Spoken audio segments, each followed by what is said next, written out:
Is Edmonton finally becoming a buyer's market? Buyers have more choices, sellers are facing more competition, and sales are nearly 20% down. But before you're gonna get too excited, there is one thing you need to know. Let's dive into the numbers. As always, we're gonna start with the stats and we're gonna take a look at the May stats.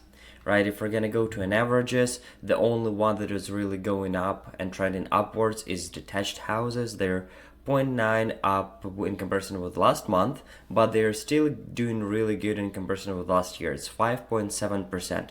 If we're gonna look at others, like semi-detached townhouses and apartments, they all are facing down. Negative 0.3.6, negative 1.3, negative 3.8. Townhouses went into the negative because last month wasn't really good. They dropped 4.1%. Semi-detached, they went almost 1% up, but it's still not enough to make it equal within last year. And apartments, minus 10.2%. That's kind of understandable and predictable, as I always tell. Apartments are not really greatest investment. If you want to rent them out, yeah, great. But we're selling apartments right now for the price of apartments that were in 2016 or 2018. And you're all gonna say, hey, Serge, what are the answers? Why is it happening? And the answer is the next. If you're gonna take a look, we have 3,500 new listings. That's 24.3% up month over month. But we had only 1,649 sales. So, and it still lead us to negative 19.7 year over year. Last month it was over 20%, but it's like dropped a little bit because we went 1.2% comparison, right? But it's still not enough to make it up. So we put on market twice as much as we can sell. And that being said, that's going towards inventory. But we have almost 6,000 active inventory, and it leads us to 3.6 months of inventory. But it all depends for the segments. And let me show you why. We're just gonna go to this slide and we're gonna see that, as I always tell you, everything that is under 3 months of inventory is mostly like going to the seller's favor, right? Between 3 and 4 is balanced, 4 and above, it's buyer's market.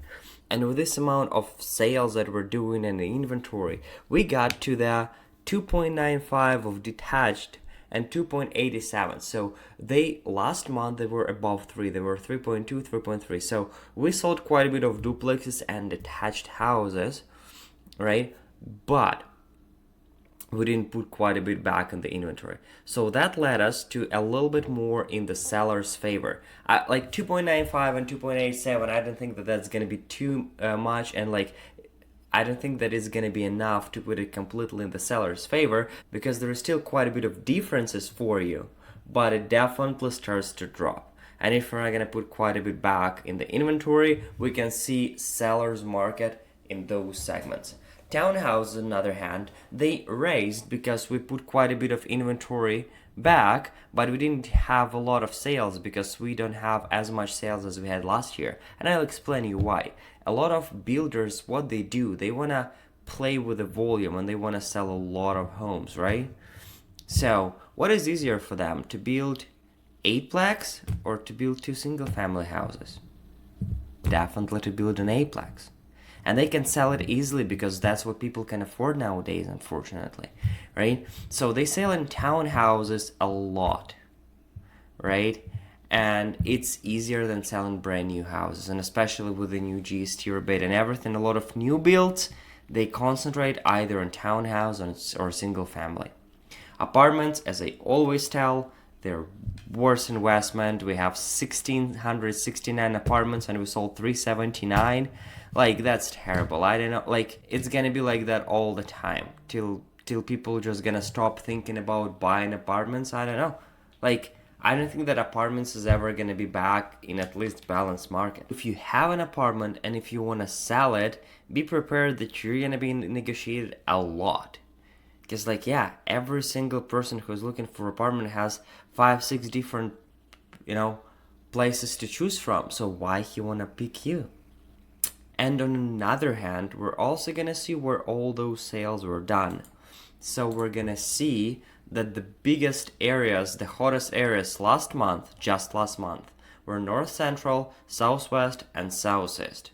And as you can see, there was so many single family houses sold, right? Almost the most. The only other place with above 100 is northwest. Quite a bit of townhouses, duplexes were sold in these areas, and apartments as well. Basically, southwest here is close to Treviliger area. There's quite a bit of really good new condominiums there, and the duplexes and townhouses, because that's brand new build. West and northwest, they would be probably on the second place if we're not taking these three major ones. They are like, west is one of the most desirable neighborhoods, right, as well as the south, but just sales weren't there. But if the tendency is going to be like that, it means that in these areas prices are going to be raising because they're going to be more desirable than others. So keep it in mind. If tendency for 2, 3, 4 months is going to be like that, it's going to be much easier to get a place for you in the west or northwest than in the southwest or north central, right? Another interesting thing is to see where actually those sales happen in the price range. So if we're going to take a look at the detached houses, the most sales happens in the segment from 525 to 650. That being said, if we're going to go back to this slide, and if we're going to go to the territory of north central, southwest, and southeast, I can tell you that north central and southwest, there are a lot of houses that are also brand new, built with this price range, and southeast as well. So it means that because of the new GST rebate program that is happening for the first time home buyers that are eligible for that, a lot of people prefer to buy a house and get some money back than go into the used market. And that's understandable, but there is pros and cons about that, and we're not gonna go there deeply in this video. Then we're gonna go to the duplexes, and in the duplexes we're gonna see that probably between 425 and 525, that was the range where the most sales were done. Once again, duplexes for 500,000, 450, 470, that's mostly new segment. There were quite a bit of also sales like 24, 34, 55, 45, 55 in the segment of used. I'm not saying that they are not selling. I'm just saying that a lot of people right now with a price difference of 20, 50K would prefer to go for like newer area with having no condo fees, because those built without condo fees, right, they're better land, and have brand new place. Then we're gonna go to the townhouses, 50, 60, 60, 59. So I would say the most from 300 to 400,000. That's all, but that's kind of would be mixed, because for 300,000 you can get townhouse in established area or new one in brand new area. And last but not the least, apartments. They always in between like 2 and 300,000 to 325, but within this price range you're buying condo with a huge condo fee, like $400 condo fee, and it just doesn't worth it. If you're buying for 325 and your condo fee $400 and that's extra every single month, just buy yourself a townhouse, and you're for 400,000 it's going to be brand new or duplex or single family or anything, and your payments are going to be exactly the same because of that condo fee. That's not the topic anyway. Let's go to the last slide, right? This is the benchmark price. And on this slide, as you're gonna mention, we don't have almost anything changed. So benchmark price was almost flat.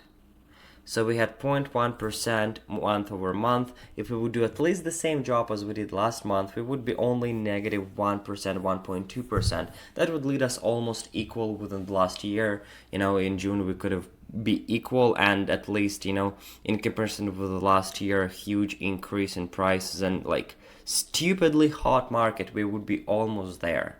But we're not there yet. And I don't think that anyway this year we can make it up anymore. Like if May was like that and June is not going to correct it like drastically, we're going to finish in negative. But in average sale price is negative 0.1, so it's basically also nothing, but we're still 6.1% year over year. And we're gonna go to see single families, apartments, townhouses. We're flat everywhere, like nothing changed. And if we're gonna see on this graph, everything is the same. So, is Edmonton finally becoming a buyer's market? Not quite. Buyers definitely have more options, less competition, and more negotiation power than they had last year. But inventory remains relatively tight and prices continue to go upwards, want you that or not. For now, Edmonton is moving towards more a balanced market, but is still not fully in a buyer's favor. The good news is that opportunities are starting to appear for those who are prepared. And if you're looking to move to Edmonton in the nearest future from other provinces, or your first time buying a house and you don't know where to start, don't worry, just give me a call or text me in the message. There is going to be my cell phone and email address. I'll be happy to help you, assist you in this journey, and explain you how it goes and what you need to pay attention to. And as always, my name is Serhii Titovskyi. I'm a real estate agent in Edmonton and greater area. And I'll see you in the next one. Bye-bye.